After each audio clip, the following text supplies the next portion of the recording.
ओम शांति। सफलता मूर्त बनो, वेट्री मूर्तियाह आगुंगल।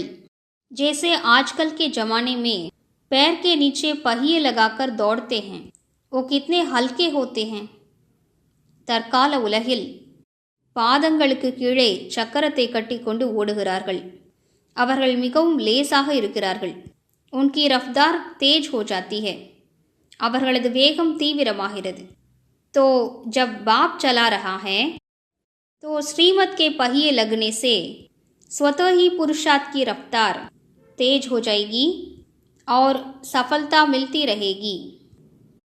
எனவே எப்போது தந்தை வழி நடத்துகிறாரோ அப்போது ஸ்ரீமத் என்ற சக்கரங்களும் கட்டப்படுவதால் முயற்சியின் வேகம் தானாகவே தீவிரமாகிறது மற்றும் வெற்றி கிடைத்து கொண்டே இருக்கிறது.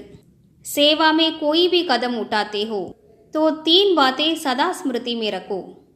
சேவையில் எப்போது அடியெடுத்து வைத்தாலும் 3 விஷயங்களை எப்போதும் நினைவில் வையுங்கள். ஏக் நாமி, ஒன்று ஒருவரது பெயரை விளங்கச் செய்வது. தூஸ்ரா ஏக் மத், இரண்டாவது ஒருவரது வழிப்படி நடப்பது.